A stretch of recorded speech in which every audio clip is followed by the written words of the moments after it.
करते हैं। वर्ण आश्रम व्यवस्था ऐसे है जैसे एक शरीर है, उसके अंदर ये छोटा सा दिमाग है, ये ब्राह्मण है, सारे शरीर को चलाता है।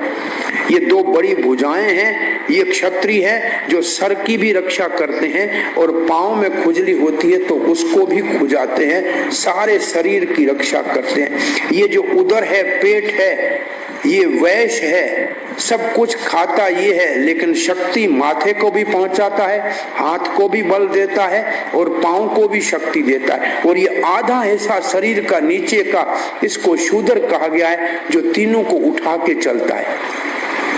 तो कोई ऐसा व्यक्ति नहीं है संसार में जिसके शरीर में वो सर को, अपने हाथ को, पेट को, पांव को, सबका देखभाल करता है। सब होएगा तो शरीर ठीक है। अगर एक चीज आजकल समस्या क्या है संसार में, केवल दो वर्ण है संसार में, एक कैपिटलिस्ट है, एक कम्युनिस्ट है।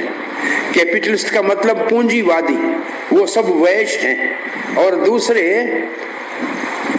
श्रमिक हैं, केवल साम्यवादी हैं, वो सारे श्रमिक है, काम करने वाले सेवक हैं, शूद्र वर्ण के हैं। ब्राह्मण वर्ण का अभाव हो गया संसार के अंदर से, और क्षत्रिय वर्ण भी सही माना में कहीं है नहीं विश्व में, इसलिए न किसी को सुरक्षा है न किसी का मार्गदर्शन है। एक अच्छा बच्चा हो जिसका पेट बड़ा ठीक ठाक, खाने में तो 4 टाइम खाता हो, पांव अच्छे हो, दौड़ भाग करता हो, लेकिन दिमाग खराब हो, तो पागल किसी काम का है क्या समाज में? दिमाग हो ही नहीं उसका, और हाथों से लूला हो, खा सकता है, दौड़ सकता है, लेकिन हाथों से कुछ नहीं कर सकता है, और दिमाग है नहीं चलने का, तो वो बच्चा किसी काम का है क्या समाज में? तो आज का समाज ऐसा लूल्हा और पागल बगैर दिमाग के है।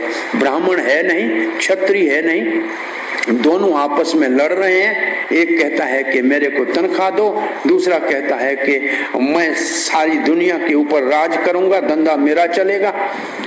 एक दूसरे को एक्सप्लॉइट कर रहे हैं, ये सबसे बड़ी समस्या है। इस वर्ण प्रभुपाद ने कहा, मैंने इस कान की स्थापना की है ब्राह्मणों की शिक्षा देने के लिए।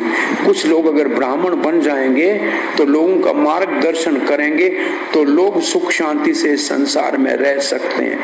ये कोई जाति पातिवाद नहीं है। संस्कृत में जाति का अर्थ है पशु जाति, पक्षी जाति, मानव जाति। जाति आकृति के अनुसार होती है, जाति जन्म से नहीं होती है, आकृति से जाति होती है। पशु जाति है, पक्षी जाति है, मानव जाति है, देव जाति है। तो जाति इसको कहते हैं। जाति ऊंच नीच जाति नहीं होती है।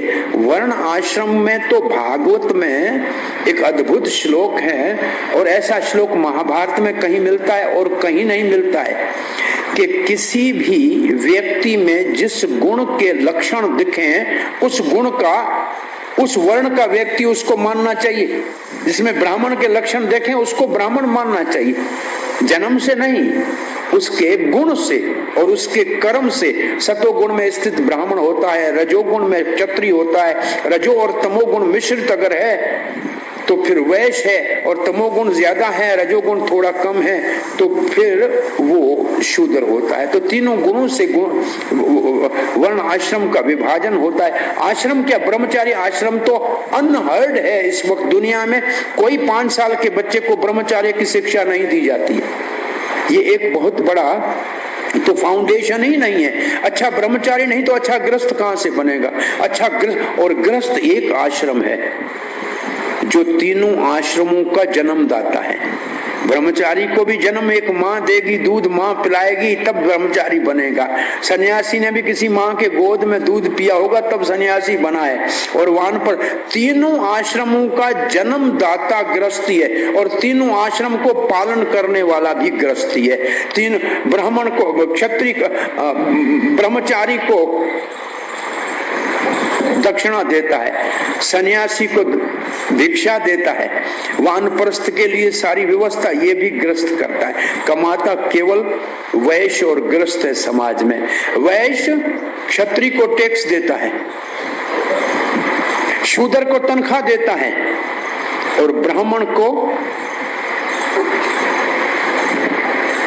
दक्षिणा देता है। आज भी वैश्य कमा रहा है, सरकार को टैक्स नहीं देता है तो रिश्वत देता है, लेकिन पैसा देना पड़ता है। और अगर काम करने वाले को तनख्वाह नहीं देगा तो वो स्ट्राइक करेगा। वो दे रहा है, केवल ब्राह्मण वर्ण को जो वो दक्षिणा देता था उसको बंद कर दिया। वो पैसा अस्पताल में जा रहा है, डॉक्टर के पास जा रहा है, वकील के पास जा रहा है, लेकिन वो जो मार्गदर्शन करने वाले, आपकी बच्चों को सर्व शिक्षा देने वाले जो निष्कामी ब्राह्मण थे, उनका भरण पोषण करना समाज ने छोड़ दिया है। इसलिए समाज बिल्कुल पागल जैसा हो गया है, उसको कोई मार्गदर्शन करने वाला नहीं है।